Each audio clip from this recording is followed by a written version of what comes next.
Francis Ngannou qui vient de s'engager avec le PFL. La question, elle est simple. Est-ce que c'est le plus gros contrat de l'histoire du MMA?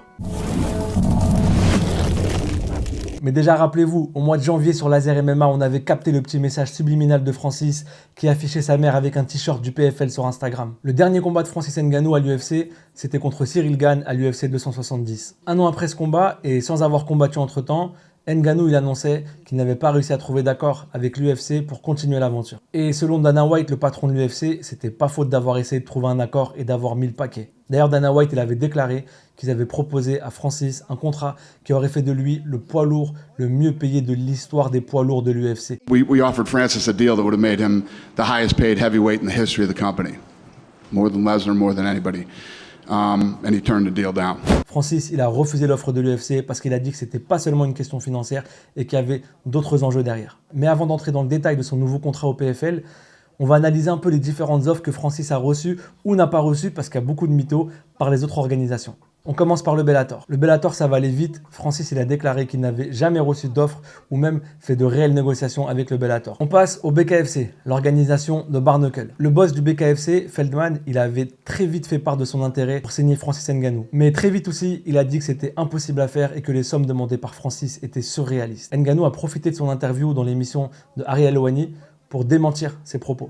Il a même dit que Feldman c'était une blague et qu'ils n'avaient jamais échangé ou négocié avec le BKFC. En vrai, le BKFC, ils ont juste voulu se faire un petit coup de pub. Qui n'a pas imaginé un chaos monstrueux de Francis sans les gants dans le ring du BKFC? Après l'UFC, le Bellator, le BKFC, on a aussi beaucoup parlé du ONE FC, la grosse organisation asiatique. Le boss du ONE FC, il avait déclaré qu'il avait rencontré Francis Ngannou à Los Angeles, qui lui avait proposé un contrat de 20 millions pour 2 combats, mais que Francis avait des exigences trop élevées au-delà du financier, qui voulait une place au conseil d'administration du ONE FC et que ça, c'était pas acceptable pour lui. Là, pareil, Ngannou, il a dit que c'était pas vraiment des négociations qu'ils avaient eues, qu'il avait juste rencontré le président du ONE FC par respect, mais qui lui avait annoncé qu'il allait signer d'entrée au PFL. Bon, maintenant, on en vient au grand vainqueur de toutes ces négociations, le PFL. Le PFL, sur leur site, ils se vantent d'avoir signé le plus gros contrat de tous les temps de l'histoire du MMA. On va voir comment est-ce que le PFL a réussi à gagner cette bataille pour la signature de Francis et ce qu'il y a dans son contrat. Bon, déjà, on commence par l'argent. Ngannou, il aurait eu la garantie par le PFL d'avoir un salaire fixe à 7 chiffres. Et là, il n'y a rien d'officiel, mais les insiders américains, ils nous disent que Francis Ngannou, il va gagner un peu moins de 10 millions de dollars par combat. Mais en plus de ce salaire fixe d'un peu moins de 10 millions de dollars par combat, Francis Ngannou et les autres combattants de sa carte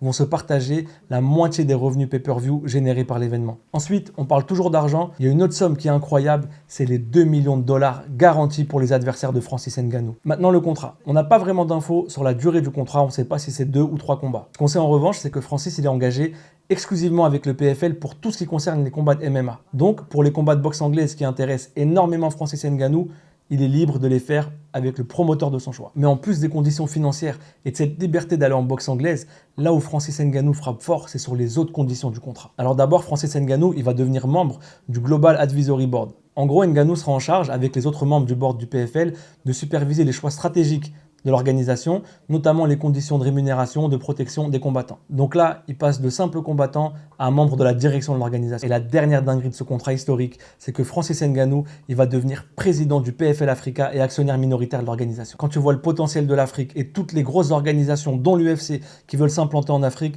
tu te dis que c'est vraiment un gros coup de la part du PFL et de la part de Francis Ngannou. Quand on parle du PFL, on est obligé de parler de Jake Paul et du pay-per-view Super Fight Division. Et c'est parce que Francis Ngannou a signé avec cette branche du PFL, le pay-per-view Super Fight Division, qui pourra combattre seulement en 2024 parce que l'organisation elle est en train de structurer tout ça. En gros, c'est quoi le pay-per-view Super Fight Division? C'est un modèle d'organisation que Jake Paul a négocié directement avec le PFL. Donc en gros, les combattants qui vont combattre sur ces cartes-là, ils pourront négocier leur contrat de sponsoring comme bon leur semble, contrairement à l'UFC où tu es très verrouillé sur ces choses-là. En plus de ça, ils vont se partager la moitié des revenus pay-per-view liés à l'événement. Et ça fait quelques temps que Jake Paul est en guerre avec Dana White sur les conditions des combattants, sur les salaires, etc. Dana?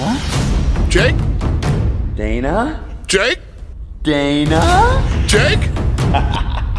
C'était presque logique en vrai qu'Ngannou aille au PFL dans la mesure où lui-même était dans cette même guerre-là face à Dana White pour avoir plus de droits pour les combattants. Bon, maintenant il faut qu'on parle de la future relation qu'il y aura entre le président du PFL Africa, Francis Ngannou, et le matchmaker ou un des matchmakers potentiels du PFL Africa, Fernand Lopez. On sait que les relations sont pas au beau fixe. On se rappelle de la petite scène à l'UFC où Francis passe devant Fernand et Cyril sans leur dire bonjour. Il faut vraiment défendre de ouf et tout.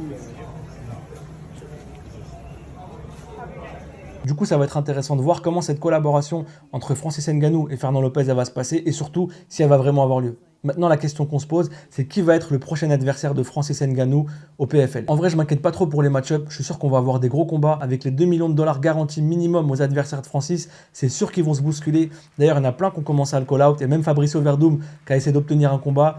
C'est logique. La question, c'est est-ce qu'on va avoir le droit un jour à Francis Ngannou contre John Jones? Ça, j'en suis pas sûr. Les deux combattants, ils sont un peu tirés dessus sur Twitter. Moi, je pense que ça reste que du trash talk et que ça se fera pas. Bon, je vais pas vous refaire le parcours de Francis que vous connaissez déjà. Il a travaillé dans les mines de sable, il a laissé sa famille au Cameroun, il a traversé la Méditerranée, il était SDF, il dormait dans les rues de Paris et aujourd'hui, c'est le champion de l'UFC. Ici, nos PFL, un contrat historique. L'histoire, elle est belle. Maintenant qu'on a vu tout ça, c'est à vous de répondre à la question en commentaire.